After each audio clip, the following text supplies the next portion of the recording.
আসসালামু আলাইকুম। আশা করি সবাই ভালো আছেন। আলহামদুলিল্লাহ আমি ভালো আছি। আজকে আমরা দেখব কিভাবে নেরো সফটওয়্যার ব্যবহার করে আমাদের যাবতীয় ডকুমেন্ট বা ফাইল আমরা কিভাবে সিডিতে রাখতে পারি বা সিডিতে কিভাবে জমা রাখতে হয় সেটা সম্পর্কে আজকে আমরা ধারণা অর্জন করবো বা জানবো। তো প্রথমে আমাদেরকে অবশ্যই এই কাজ করার জন্য অবশ্যই নেরো সফটওয়্যারটা লাগবে, যেটা আমি ভিডিও ডেসক্রিপশনে অথবা কমেন্ট বক্সে দিয়ে দিব। আপনারা এখান থেকে চাইলে ডাউনলোড করে নিতে পারেন। প্রথম কাজ হচ্ছে যে নেরো সফটওয়্যারটা ইনস্টল করা, অর্থাৎ ফাইলটা যখন আপনি ডাউনলোড করবেন তখন সেখানে এই দুইটা ফাইল পাবেন। উপরেরটা অর্থাৎ নেরো setup.exe, এই ফাইলটা কী করতে হবে, আপনাদেরকে অবশ্যই কম্পিউটারে ইনস্টল করে নিতে হবে। তো আমার যেহেতু করা আছে, আমি আশা করি আপনারাও নিজেরাও করতে পারবেন এটা। তারপর যদি কোনো সমস্যা হয়, যদি না হয়, ইনস্টল হতে সময় লাগে বা কোনো ঝামেলা হয়, তাহলে অবশ্যই আমাকে জানাবেন। চলুন দেরি না করে শুরু করা যাক। প্রথমে আমরা আমাদের ফাইলটা, আমার যেহেতু ইনস্টল করা আছে, আমি সেহেতু এটা আমার নিজের ফাইল থেকে খুঁজে নিচ্ছি। তাহলে আমি লিখতেছি নেরো লেখার পরে এটাই আমাদের কাছে নেরো এক্সপ্রেস এসেনশিয়ালস, এই ফাইলটা ওপেন করতে হবে। তাহলে আমি এটা ক্লিক করলাম, আমার ফাইলটা এখন ওপেন হবে। দেখেন এখানে হচ্ছে যে দুই রকমের কি আছে, ফাইল আছে, একটা সিডি আর একটা হচ্ছে ডিভিডি। সিডিতে অবশ্যই যদি আপনি সিডিতে ফাইল রাখেন তাহলে অবশ্যই আপনাকে সিডি সিলেক্ট করতে হবে। যদি আপনি ডিভিডিতে রাখেন তাহলে আপনাকে অবশ্যই ডিভিডি সিলেক্ট করতে হবে। কথা হচ্ছে যে কোন ক্ষেত্রে আমি কোনটা ইউজ করব। যদি নর্মাল অর্থাৎ সিডিতে বেশি থাকে না, অর্থাৎ 750 মেগাবাইটের মতো থাকে, এমবির মতো, তাহলে হয়তো আপনি সিডিতে ফাইলটা সিডি নিতে পারেন। আর যদি আপনার ফাইলটা যদি 4 জিবির মতো হয় তাহলে অবশ্যই আপনাকে ডিভিডি সিলেক্ট করতে হবে। তাহলে আমরা যেহেতু সিডি বা ডিভিডি যেহেতু একটা আমরা জানার জন্য জাস্ট অ্যাপ্লাই করতেছি। তারপর হচ্ছে কি আমরা সিডি সিলেক্ট করলাম, ঠিক আছে।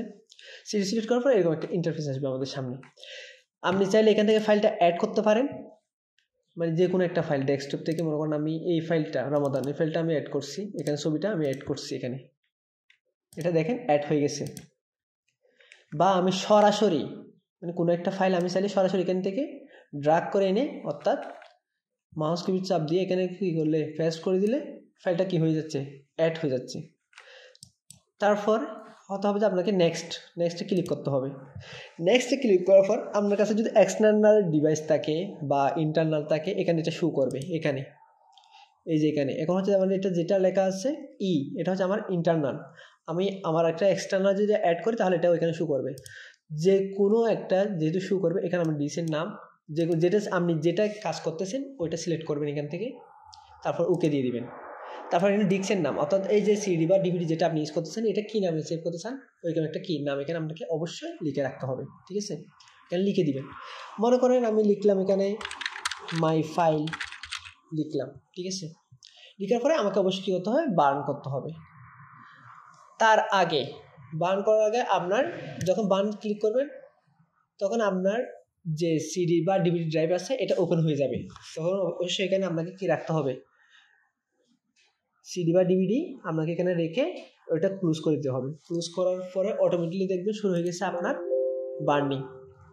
বার্নিং হয়ে গেলে আপনি এটাকে স্টপ করে দিবেন। স্টপ করে দিয়ে আপনার কাজ শেষ। যদি আপনাদের এক্সট্রা কিছু নেক্সট হচ্ছে এরকম করে দিয়ে যখন আপনি ক্লোজ করে ক্যান্সেল করে দেবেন, এটা নো দিয়ে দিবেন। নো দিয়ে দিলে আপনার কাজ হয়ে গেছে বা আপনার ফাইল সেভ হয়েছে। এই প্রসেসিং 100% পর্যন্ত হয়।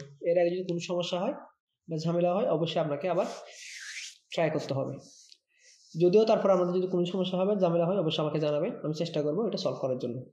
আর যদি আমাদের এই ভিডিওগুলো বা আমার ভিডিওগুলো যদি ভালো লাগে আপনাদের, অবশ্যই আমরা বন্ধুবান্ধবদের সাথে শেয়ার করবেন এবং চ্যানেলটা সাবস্ক্রাইব করার জন্য বলে দেবেন। ধন্যবাদ। আসসালামু আলাইকুম।